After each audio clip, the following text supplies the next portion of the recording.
Eu sou Marilise Monteiro da Luz, sou estudante do curso de Estudos Cabo-Verdianos e Portugueses. Estou a fazer um trabalho relacionado com a disciplina da Literatura Portuguesa 2, cujo objetivo é mostrar a apropriação da história de Inês de Castro e Dom Pedro em relação a 4 textos. Textos esses que foram escritos por 4 autores muito conhecidos a nível mundial, que em primeiro lugar temos o Luís Vaz de Camões, um escritor português que é muito conhecido pelos seus poemas, pelos seus cantos e por aí fora. Também temos Bocage, Miguel Torga e Fernão Lopes.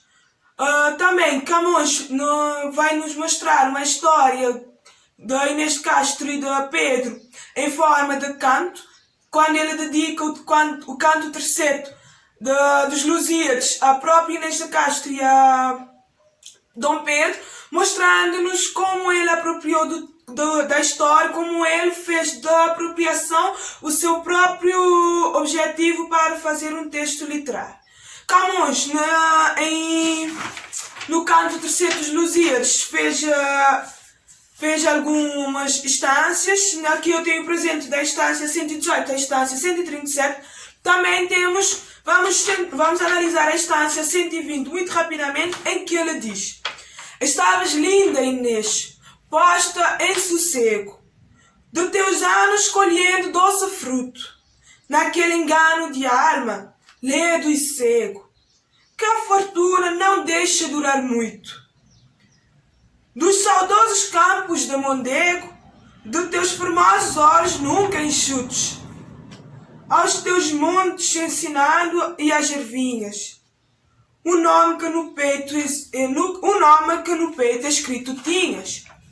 Ou seja, nessa instância 120, Camões fala sobre o amor que Dona Inês tinha escrito no peito. Ou seja, fala sobre Dom Pedro, porque Inês e Dom Pedro tinham uma relação muito próxima, ou um romance, um amor eterno e infinito. Também temos Bocage.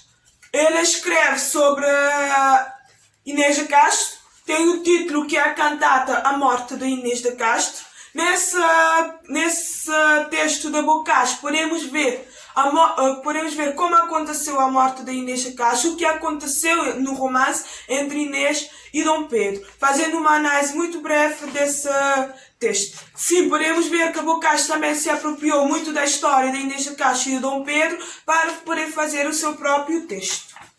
Para além de Bocage, para além de Camões, ainda temos Fernão Lopes. Fernão Lopes é diferente. Fernão Lopes não faz poema, Fernão Lopes não faz prosa, mas sim vai fazer uma crônica relacionada a Dom Pedro. Crônica essa que vai contar a história de Dom Pedro, a história da Dona Inês. Como aconteceu o romance de Dom Pedro com a Dona Inês, o que aconteceu após o romance, após a morte de Dona Inês, e também ele nos dá um pouquinho da história após a morte de Dom Pedro. Nessa crônica podemos encontrar informações variáveis que serão muito importantes para quem quer se apropriar também da história de Inês de Castro e de Dom Pedro. Uma história diferente.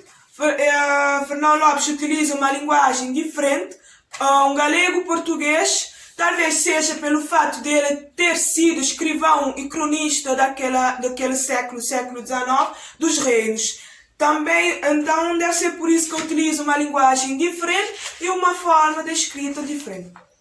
Para além desses três, ainda temos também o Miguel Torga. Mas Miguel Torga vai dedicar um poema a Inês de Castro, onde o título é Antes do Fim do Mundo Despertar. Também o poema é constituído por quatro quadras. Na última quadra podemos encontrar o seguinte: E pedir-lhes depois fidelidade humana ao mito do poeta, a linda Inês, a eterna Julieta castelhana do Romeu português. Miguel Torga nos traz um poema relacionado a Inês, relacionado a Pedro. Também ele relaciona a história de Inês e de Pedro com a história de Romeu e de Julieta. Duas histórias de amor, duas histórias que o amor vence, mas no fim acaba por terminar em tragédia. Mas mesmo essa tragédia não abafa o amor, porque o amor acaba por ser eterno, acaba por ser infinito entre eles. Já na história Inês e Pedro era um amor que era contrariado pela família real, mas eles mesmo assim ficaram juntos. Acabou na tragédia da morte de Inês de Castro, ou será que eu poderia dizer o assassinato de Inês de Castro? Na história de Romeu e Julieta acabou em tragédia também, porque acabou com a morte dos dois personagens.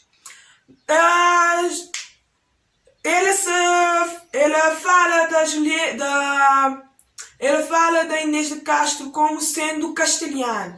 Inês de Castro era castelhano porque tinha familiares castelhanos, mas esses familiares não era de forma legível.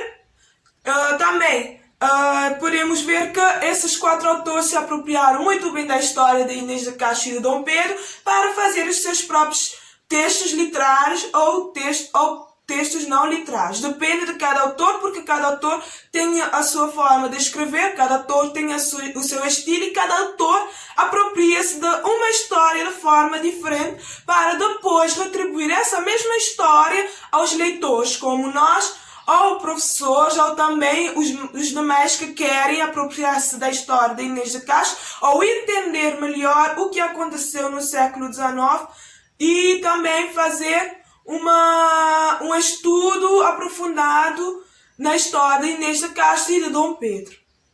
Podemos ver que essa história de Inês de Castro e de Dom Pedro é uma história muito antiga, do século XIX, mas é relembrada até hoje, em pleno século XXI, porque essa história ficou marcada pela morte da Inês de Castro, o assassinato que Dom Afonso IV mandou fazer à própria Inês de Castro. Dom Afonso IV era pai de Dom Pedro. Também pela justiça que Dom Pedro fez pela morte da amada, que ficou conhecido como o Cru e o Justiceiro. E por último também tivemos a forma como Dom Pedro coroou Inês de Castro mesmo após morte. Inês de Castro se tornou a primeira e única rainha póstuma de Portugal. Essa história é uma história muito interessante que até hoje conhecemos e podemos fazer textos, poemas sobre essa mesma história porque nunca terá fim.